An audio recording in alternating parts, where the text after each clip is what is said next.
D'ailleurs, comme le disait l'historien du judaïsme Gershom Scholem, euh, merde, qu'est-ce que j'ai fait de mon portefeuille?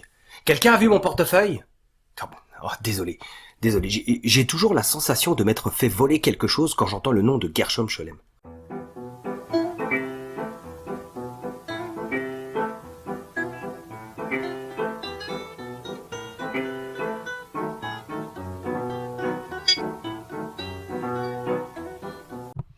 Mesdames, mesdemoiselles, messieurs, bienvenue, le livre est une arme.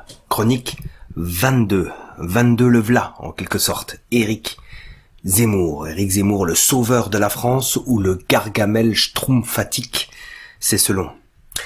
Youssef Indy, le prolifique essayiste, le fait passer sous son bistouri, sûr et alerte. Et Zemmour dénudé, ce n'est pas très beau à voir, vous vous en doutez. L'auteur exécute un essai avec des entrées à thème. Chaque thème évoque les contradictions zémouriennes, toujours avec le souci de prendre de la hauteur. Youssef Indy engendre donc un livre de salubrité publique dans le but de créer un électrochoc, un désamour des Français. Nous voilà débarrassés du superflu, on va pouvoir aborder l'essentiel. Débarrassés du superflu que nous sommes, commençons par l'effeuillage d'Éric Zemmour et par un petit rappel d'apparence anodine. Alain Soral en préface et Youssef Indy en préambule assènent un coup en dessous de la ceinture à Zemmour, ces histoires de plagiat. Et oui, car notre berbère ne s'est pas gêné, lui pourtant si affable, si prolixe, si érudit en plateau de télé, s'est servi allègrement des idées des autres. Un coup sous la ceinture donc de le rappeler. Attendez, de le rappeler ou de le divulguer ? Oui, car manifestement en France, il existe deux sortes de plagiaires. Les plagiaires punis et vilipendés, et les plagiaires autorisés. Attali garnit aussi cette tribune, à côté de Zemmour. Point de coup sous la ceinture, donc dès le départ, les dés pipés sont jetés. Aléa, Judéa, Est. Zemmour, pourtant condamné, passe sous les gouttes médiatiques dans son vieux par-dessus râpé. Aucun homme de gauche valeureux pour dénoncer cela? Non, pas même un petit Mélenchon? Eh bien non. Les origines de notre nerveux nervi du petit écran sont algériennes berbères. Il exista même une tribu nommée les Zemmour. L'indécrottable décret crémieux, Adolphe Isaac de son prénom, permit à ces juifs algériens de devenir français, sans l'avoir mérité, sans avoir servi la France, sans avoir versé le sang. Occupés qu'ils étaient de banques, de commerce, de courtage, de colportage et d'usure, nul d'entre eux ne tient la charrue, n'arrose les jardins, comme l'affirme le géographe Anésime Reclus. Zemmour aime-t-il réellement et sincèrement la France? Ben, tout dépend, quelle France? La République, oui, peut-être. Zemmour la chérit, la câline. Cette République qui profita à la tribu judéenne et qui étouffa peu à peu les catholiques. Nous vous renvoyons à nos vidéos numéro 6 et surtout à la 10, la franc-maçonnerie est-elle juive ou anglaise, dans lesquelles nous ponctuons le rôle joué par les J dans la Révolution française. D'ailleurs, comme le disait l'historien du judaïsme Gershom Scholem, merde, qu'est-ce que j'ai fait de mon portefeuille? Quelqu'un a vu mon portefeuille? Ah bon, oh, désolé, j'ai toujours la sensation de m'être fait voler quelque chose quand j'entends le nom de Gershom Scholem. Pardon, reprenons. Notre historien donc affirmait avec aisance et sourire méphistophélique « Cette tentative d'union des idées de la Révolution française et des idées messianiques a eu un succès extraordinaire. Nous serons stupéfaits de constater que les racines de cette idée doivent être cherchées précisément dans la Kabbale. » La Kabbale, oui, non pas celle au Canada. À qui donc profita le crime révolutionnaire? Eh bien, à une multitude de petits Zemmour, tels que l'affirment les auteurs du livre collectif Histoire de l'extrême droite en France. Hauts fonctionnaires juifs appliquant la législation nationale sur le retrait des crucifix.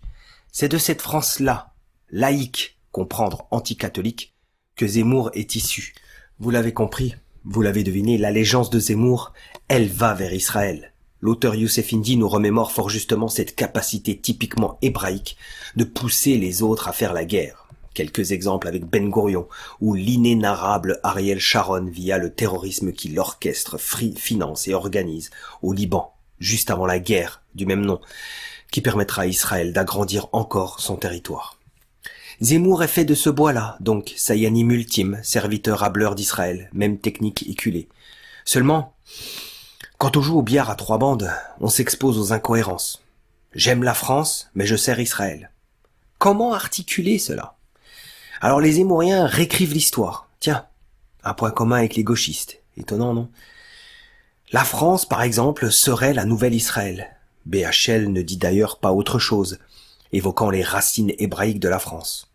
Nous, Français, vous le savez tous, nous, Français, avons tous un ancêtre commun prénommé Moshe Rahim, c'est évident dans nos familles respectives, non?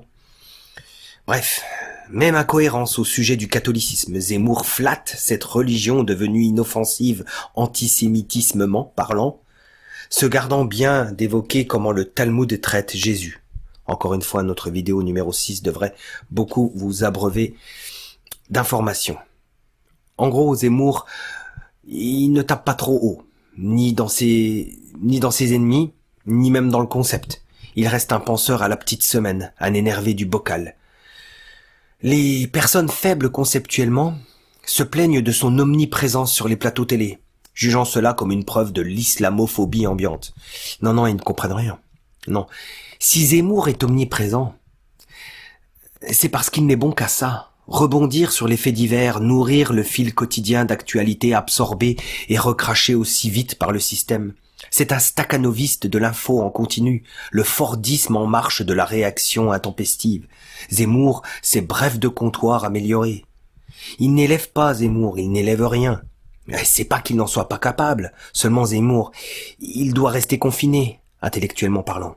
Eh oui, car s'il s'élève, ou s'il élève sa pensée, Zemmour, il devrait s'en prendre à la Fed, aux banques centrales, au FMI, au système de la dette qui spolie les peuples, cette dette au profit des sectateurs de Yahvé. S'il élève sa pensée, Zemmour, il devrait évoquer Goldman Sachs, fondé par Goldman et Dreyfus, banque qui réalise le travail de Dieu, comme ils le disaient eux-mêmes, comprendre leur Dieu. Ou évoquer BlackRock, de Fink et de Capitaux, l'Israélien vanté dans son pays. Ou évoquer les Warburg, les Rothschild, et tous les fesses Mathieu de ce monde. S'il élevait encore sa pensée, il parlerait de ceux qui firent venir ces musulmans qu'il aime à pourfendre. Et s'il élevait enfin sa pensée en histoire, il parlerait de la communauté qui orchestra le mouvement révolutionnaire en URSS. Allez vous abreuver de notre vidéo numéro 18. Mais Zemmour est, demeure et restera à Sayanim. Rendons-nous maintenant au-delà du livre, apportons des réflexions connexes au travail de Monsieur Indy. Nous parlions de salubrité publique dans le superflu. L'essai L'autre Zemmour permet de séparer en effet le bon grain de l'ivraie, comme le veut l'expression consacrée. Et oui, car quand le gros Félix, accoudé au bar le penalty, s'envoie un pont dans sa surface de réparation de gosier et déclare en s'époumonnant « Zemmour, au moins, c'est un vrai patriote !» Franchement, lui, on a envie de lui pardonner. Mais qu'un Rougeron clame exactement la même chose, là on a affaire à un faquin, un félon faquin même. Bref, oublions-le, car c'est à Félix, ce Français sincère, qui s'enamoure de Zemmour, que nous nous adressons. Cher Félix, ce qu'il faut comprendre chez les personnes juives, c'est cette schizophrénie, ce double visage, double langage, double comportement matérialisé dès la naissance par les 2 prénoms donnés aux petits circoncis. Et oui, 2 prénoms. C'est comme si on avait un pour le monde goy et un pour la tribu. Cela fait partie intégrante de lui, sans que cela ne le fasse chicoter. Le Zemmour que vous connaissez, cher Félix, eh bien c'est le Zemmour goy. Tout le titre brillant de Youssef Indy, d'ailleurs, l'a-t-il fait exprès.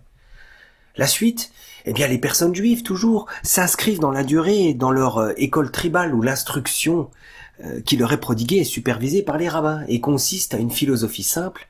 Encore une fois, il y a le monde des goïms antisémites et leurs lois, et il y a le monde des judéens, régi par les rabbins. Nous vous renvoyons encore une fois à notre vidéo numéro 6. Et concrètement, cela donne quoi? Eh bien, cela donne que le judéen évolue dans le monde des goïms, mais avec ses propres lois, sa propre mentalité, ses propres valeurs. Est-ce que vous désirez un exemple, cher Félix? Ok, alors imaginons des franco-israéliens. Imaginons, des franco-israéliens qui auraient arnaqué le monde avec, par exemple, la taxe carbone. Ok?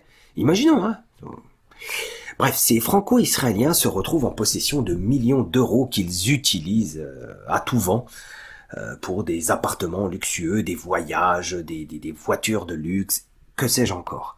Et le tout est mis au nom de leur épouse, une Esther comme une autre, d'accord ? S'ils se font épingler, ces franco-israéliens, eh bien ils divorcent. Et leur divorce sera consommé et ne sera reconnu que par l'administration française, c'est-à-dire le monde des goïms. Parce que dans leur vrai monde, celui des Judéens, devant les rabbins, le mariage tient toujours. Comme il tient toujours, ils ont toujours leur argent. Vous comprenez ? Ils ne le perdent pas. Et oui, parce que une épouse juive perruquée, elle doit obligatoirement passer par le rabbin et le bet din si elle décide de circoncire son mariage. Bonne chance à elle, hein. Ouais, parce qu'il n'y a pas de MeToo à cet endroit-là. Bref, c'est donc dans cette schizophrénie assumée, revendiquée et promue que Zemmour nage. Zemmour, lui, il va partouzer tranquille dans le monde des goïms, Dixit Soral, puis il fait Shabbat au milieu des siens, dans son monde. Cette dualité permanente explique donc pourquoi Zemmour ose, sans sourciller, revendiquer comme ancêtres Salomon, Jacob, Moïse, et en même temps les Gaulois, le plus sérieusement du monde. D'accord ? Et on ne parle pas de métissage, là, hein. Ce sont deux tournures d'esprit, deux façons de concevoir le monde où les notions de bien et de mal sont différentes. Il le sait bien, d'ailleurs, Zemmour, le bougre. Alors que fait-il ? Eh bien, il crée des liens factices, des accointances entre nos rois chrétiens et les juifs, ou entre un rabbin quelconque qui aurait écrit à un moment donné en français au Moyen-Âge. La belle affaire. Bon, à partir de là, comment voulez-vous que Zemmour, qui ne peut même pas s'émanciper de sa communauté schizo, comment voulez-vous qu'il pense une politique globale de la France ? Lui qui est né dans cette tournure d'esprit de la séparation. Comment voulez-vous qu'il respecte les Français tout en étant certain d'être un élu ? Pour Zemmour, le bien, c'est ce qui est agréable à Yahvé. Comment voulez-vous que cela soit compatible avec le bien de la France ? Sa morale à lui, c'est « est-ce bon pour les Juifs ?» C'est pas « est-ce moral ou non ?» Et ce n'est pas non plus « est-ce bon pour la France ?» Posez-vous donc toutes ces questions intérieurement avant d'alimenter le succès Zemmour. La finalité ne nous emmènerait-elle pas vers les idées de Gershom Scholem, encore une fois ? Et merde, mon portable. Oh, pardon. Les idées de Gershom Scholem, cette volonté de faire de la loi du peuple d'Israël la loi secrète propre à l'univers, et aussi donner aux Juifs, Hasid ou Tzadik, le rôle vital dans le monde. Pensez-y. Que jamais ne sorte de France la gloire qui s'y est arrêtée. Quando eu a vos faço aclamo, desturze de